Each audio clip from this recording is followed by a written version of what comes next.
Hello बच्चों, कैसे हैं आप लोग। आशा करता हूं कि आप सभी अच्छे होंगे, स्वस्थ होंगे और अच्छे से अपनी पढ़ाई कर रहे होंगे। तो बच्चों, आज हम लोग पढ़ेंगे सर्कल, या जिसको हिंदी में बोलते हैं वृत्त।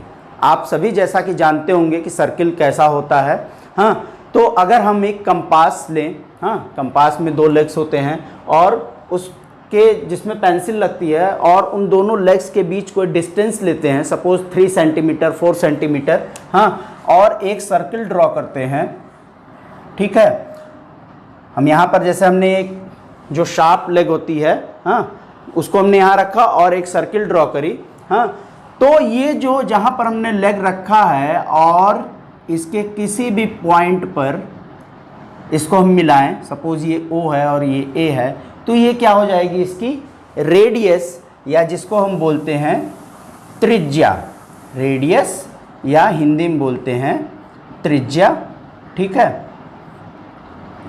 और अगर कोई एक लाइन है जो कि इसके सेंटर से होती हुई जा रही है, ठीक है, सपोज ये है P एंड Q, तो ये क्या हो जाता है, इसका डायामीटर, या जिसको हम बोलते हैं व्यास।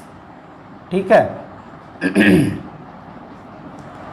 ठीक है, तो अगर हम देखें तो रेडियस को अगर हम डबल कर दें तो हमारा क्या आ जाएगा, डायामीटर आ जाएगा। तो हमारा डायामीटर इज इक्वल टू क्या हो जाता है, अगर डायामीटर को मैं D से लिखूं और रेडियस को R से, तो D is equal to 2 into R। तो अगर सपोज मैंने इसमें R 3 सेंटीमीटर लिया है, तो इस सर्किल का डायामीटर D क्या हो जाएगा हमारा, 2 into 3 that is equal to 6 centimetre. तो बच्चों, अब हम देखते हैं कि सर्कमफेरेंस, या जिसको हिंदी में बोलते हैं परिधि, इसको हम अच्छी तरह से कैसे समझ सकते हैं कि सपोज हमने कोई एक तार लिया और उसे हम किसी राउंड शेप, सपोज हमारे प्लेट्स होती हैं या उन पर हम क्या करें, उसके चारों तरफ उसको लगा दें अच्छे से कि वो उसके जो भी एजेस हैं उनको टच करता हुआ रहे। हाँ, और अगर हम देखें कि जहाँ से हमने स्टार्ट किया वहीं पर एंड हो, और फिर उस वायर को या तार को हम सीधा करें, तो उसकी जो लेंथ होगी वो क्या हो जाएगी, जो वो सर्किल है उसका क्या हो जाएगी, उसकी, या जिसको बोलते हैं हिंदी में परिमाप या सर्कमफेरेंस हो जाएगी।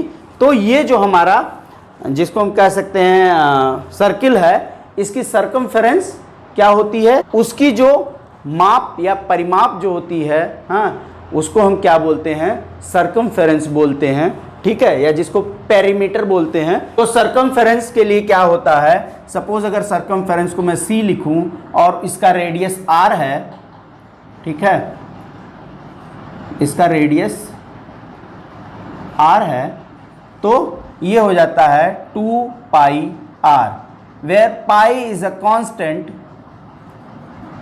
जिसकी वैल्यू होती है 22/7।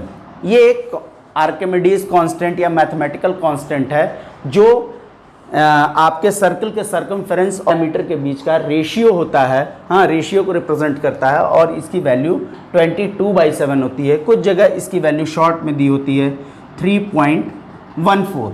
ठीक है, तो अगर सपोज हमें किसी सर्कल का सर्कमफेरेंस निकालना हो जिसकी रेडियस सपोज है 7, ठीक है, तो हम कैसे निकालेंगे, तो circumference C is equal to 2 into pi into R, या इसको हम लिख सकते हैं 2 इंटू 22/7 इंटू 7, 7 से 7 कैंसिल हो जाएगा, ये हमारा हो जाएगा 44 सेंटीमीटर। हाँ, तो बच्चों, अब अगर हमें इसका एरिया या क्षेत्रफल निकालना हो कि कितना एरिया इसका है, हाँ, तो उसके लिए क्या फॉर्मूला होता है कि area of a circle is equal to pi R square, where R is the radius of the circle. ठीक है,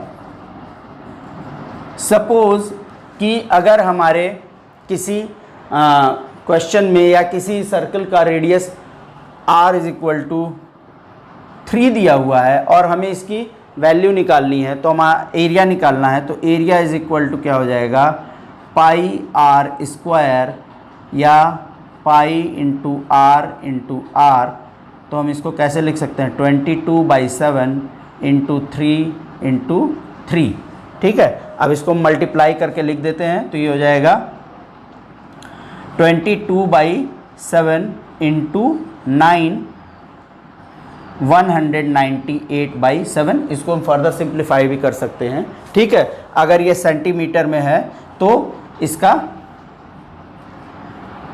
जिसको हम कह सकते हैं यूनिट क्या हो जाएगा सेंटीमीटर स्क्वायर, ठीक है।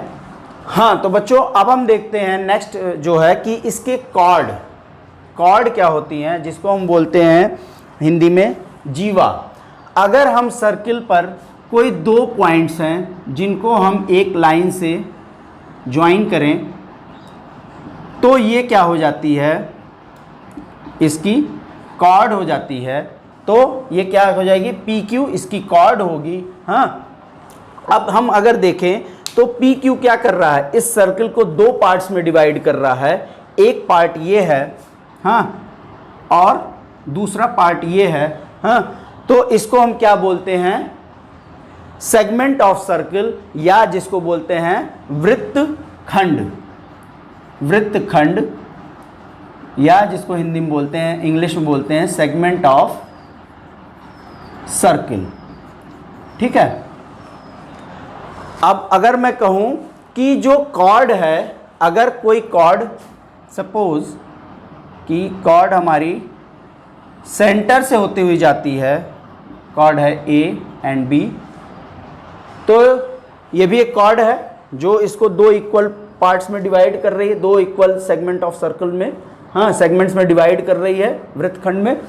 तो हम ये कह सकते हैं कि सर्कल का जो डायामीटर होता है वो उसका सबसे बड़ा क्या होता है कॉर्ड होता है, उससे बड़ा कोई कॉर्ड नहीं होता है, ठीक है। तो बच्चों एक चीज़ और देख लेते हैं, इसके बाह्य बिंदु या एक्सटीरियर पॉइंट्स और इंटीरियर पॉइंट्स।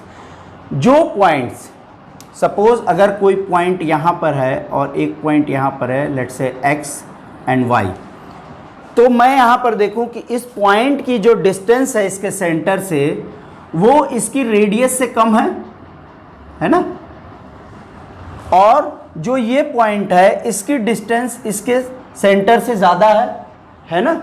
या हम ऐसे भी कह सकते हैं कि जो पॉइंट सर्कल के अंदर है वो उसके इंटीरियर में है और जो पॉइंट सर्कल के बाहर है वो उसके एक्सटीरियर है। या इसको ऐसे भी कहा जा सकता है कि जिस पॉइंट की किसी सर्कल के सेंटर से जो डिस्टेंस होती है अगर वो उसके रेडियस से कम है तो वो उसके इंटीरियर में होगा, रेडियस के इक्वल है तो वो उसके सर्कमफेरेंस पे होगा, है ना। अगर सपोज अगर मैं डिस्टेंस लिखूं, डिस्टेंस सिर्फ मैं इसे डिस्टेंस लिख रहा हूं, distance is less than r, तो ये क्या हो जाएगा इंटीरियर हो जाएगा।